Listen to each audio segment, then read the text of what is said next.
Ob meni pa še dr. Milan Zver. Lepo pozdravljeni. Najprej, kakšna je vaša ocena dopoldanskega dela kongresa?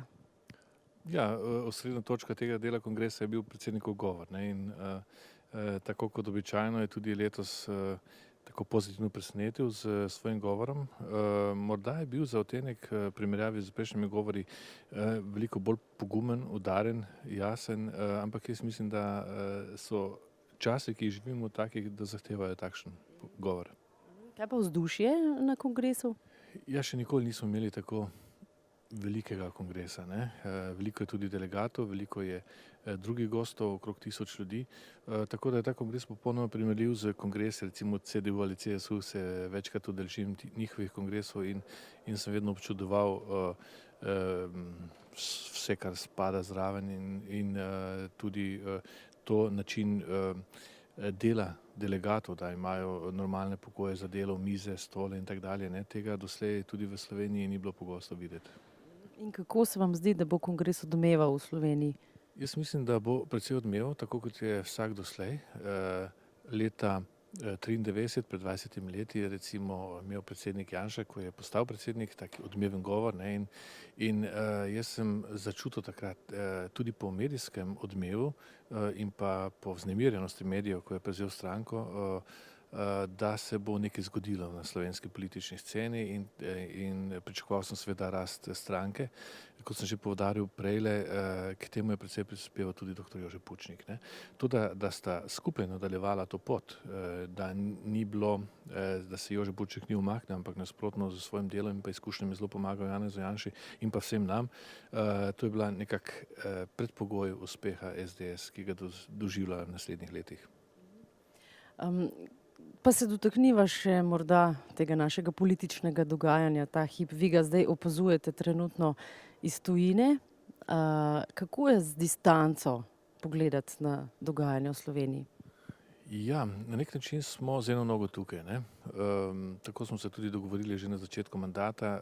Jaz sem poskušal tudi na moje kolege in kolegice v Evropskem parlamentu, v naši bližnji skupini, jih prepričati, da zgolj delo v Evropskem parlamentu je premalo, ne. Nenazadnje imamo tukaj tudi poslanske pisarne, tukaj je naše volilno telo. Res je, da mi moramo oddelati kot člani inštitucije, in to zelo pomembne inštitucije v tem sklicu. Evropski parlament je dobil nove pristojnosti in veliko večjo moč, ampak vendarle, če bi se popolnoma odtujili od državljanov in tudi volivcev nenazadnje, bi to bilo slabo. Za nas, pa tudi za SDS kot članico sestrske Evropske ljudske stranke. No in ravno to sem tudi danes hotel poudariti. Ni dovolj zgolj strokovno delo, število enominutnih govorov, ki jih imaš, število replik ali pa poročil in mnenj, ki jih napišeš za poslansko skupino ali pa za delovno telo, ampak je še bolj pomembno tvoje siceršnje politično in strokovno delo, ne, in da tisto, kar delaš ti, da pride tudi do Slovenk in Slovencev nenazadnje. Zato si vsi skupaj zelo prizadevamo, recimo tudi da na spletni strani državljani in državljanke lahko spremljajo neposredno naše delo. Jaz celo od vsakega plenarnega zasedanja vsak mesec pripravim eno posebno poročilo, ne samo o mojem področju dela, ampak o celotnem parlamentu, tako da državljani lahko dobijo nek pogled v to delo.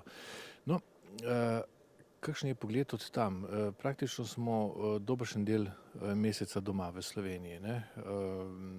Recimo, da smo 3 tedne res v Bruslju, en teden smo v Strasbourgu, ampak konec tedna, vključno s petkom, pa vendarle preživimo doma, tako da smo praktično tudi doma, ne. In jaz svoje delo organiziram tudi tako, da imam veliko aktivnosti tudi po Sloveniji, ne.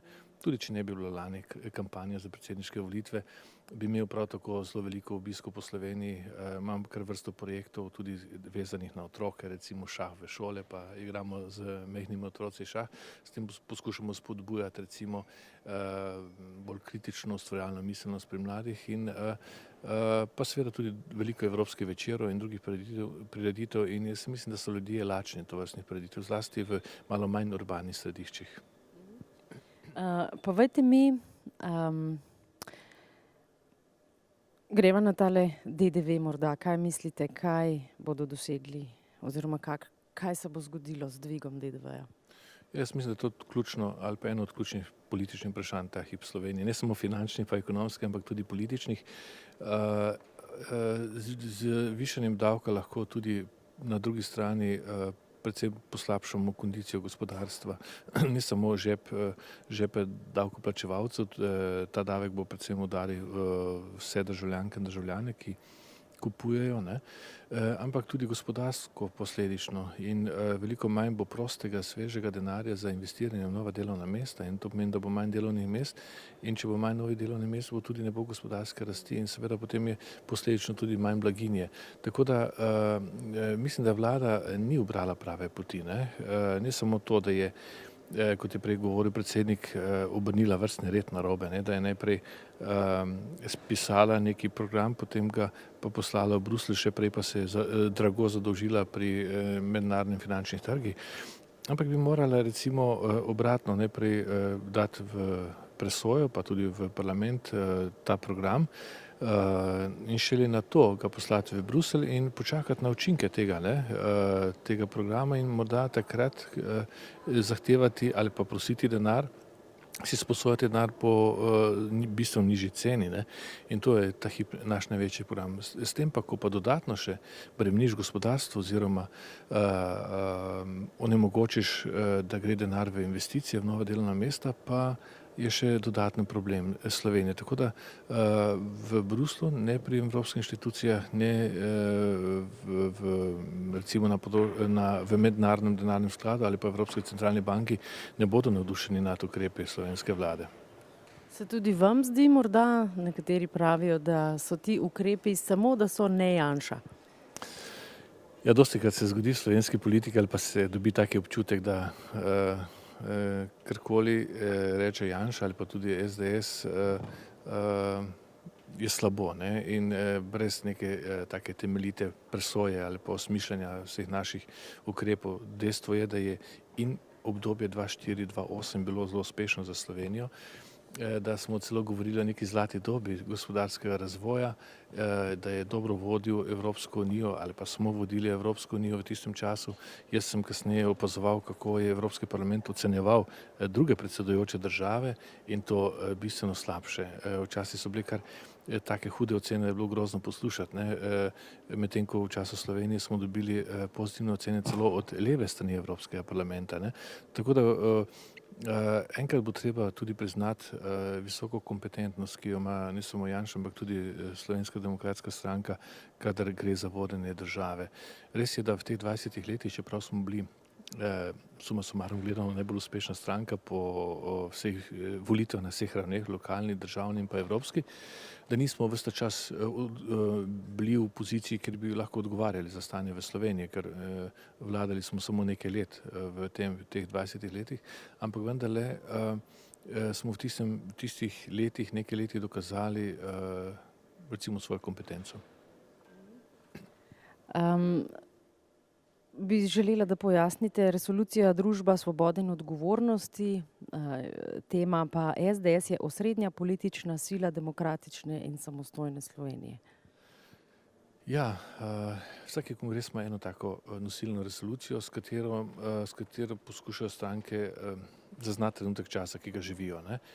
Zaznati znamenje časa, jih preanalizirati na podlagi lastnega programa tudi določiti nadaljnjo smer razvoja, ne. Vse te elemente, poleg tega, da stranka na začetku v tej resoluciji tudi pove, kaj je, kdo smo, zakaj se prizadevamo, kakšna izhodišča in pa načela in vrednote nas vodijo, smo običajno na koncu teh resolucij tudi dokaj konkretni, kadar gre za odgovore ali pa na izzive časa, ne.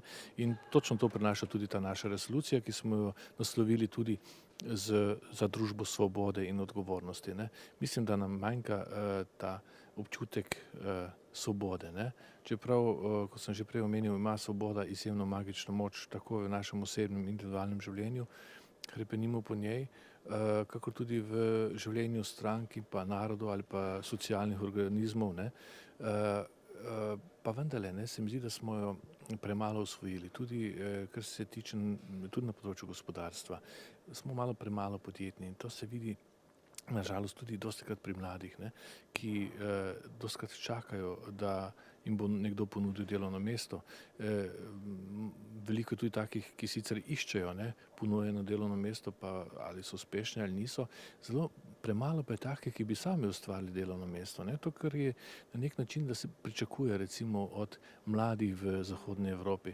Brez teh, tretjih, če tako rečem, brez kreativnih, inovativnih, takih, ki sami iščejo svoje priložnosti in jih tudi realizirajo ali pa poskušajo realizirati, ne bomo gospodarsko dosegli recimo želenih ciljev. Ne?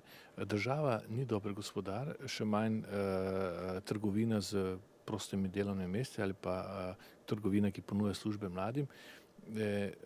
Filozofijo moramo obrniti. Mi ustvarjamo gospodarstvo, ne? In na podlagi tega, koliko ustvarjamo tukaj, lahko gradimo državo.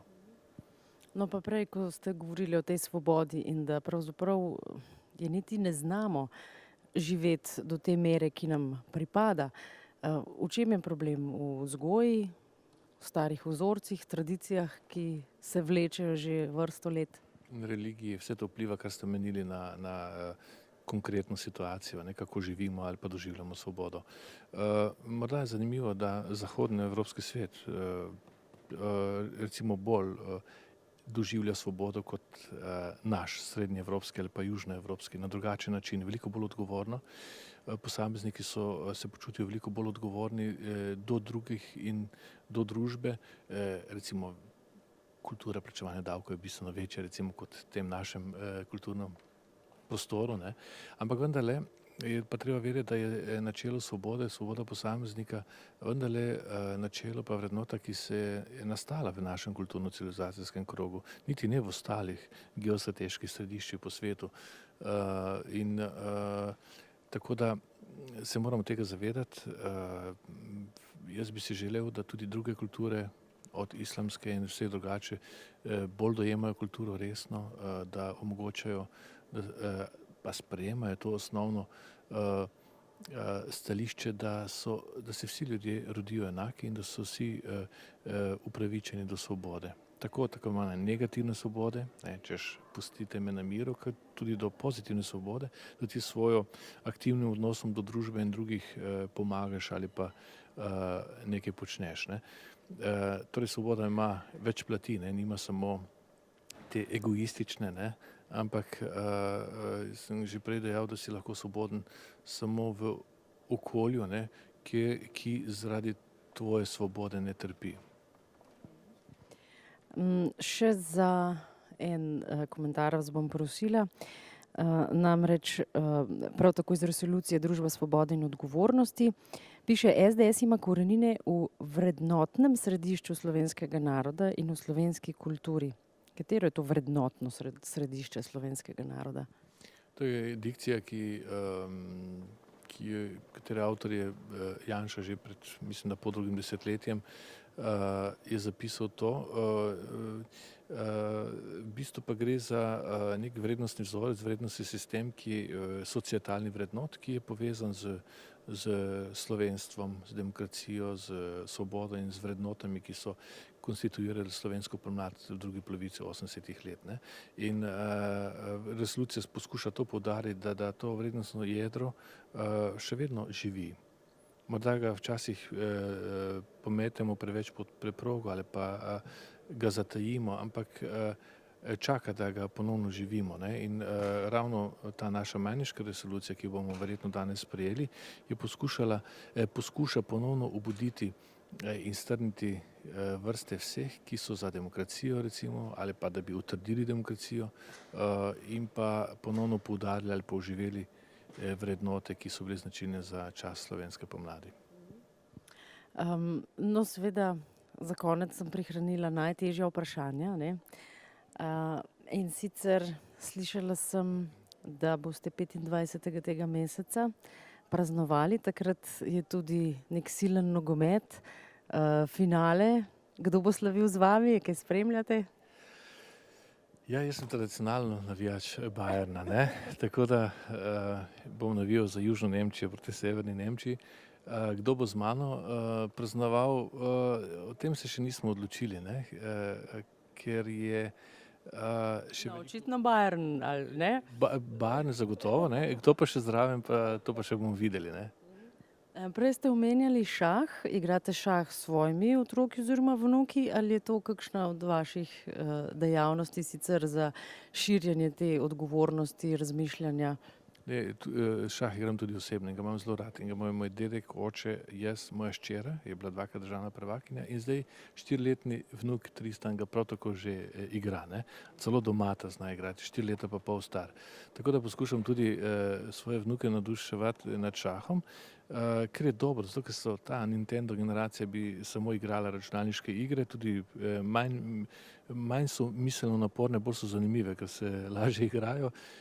Zato se mi zdi, da je to, da jih usmerimo in angažiramo pri šahovski miselni igri, se mi zdi kar koristno v tem času. A bi lahko rekli za politiko, da je tudi ene vrste šah? No, zagotovo, ne? Ker pri šahu ne gre samo za stvar ene poteze, enega koraka, ampak moraš premisliti več korakov in več možnih situacij, ki nastanejo z vsako potezo. Enako je v politiki. Ne? In tukaj ravno pri tej analizi situacije in pa seveda anticipiranju prihodnosti, kaj sledi, je Janez Janša pravi mojster. Nedvomno tudi vi. Hvala lepa pa srečno. Hvala lepa.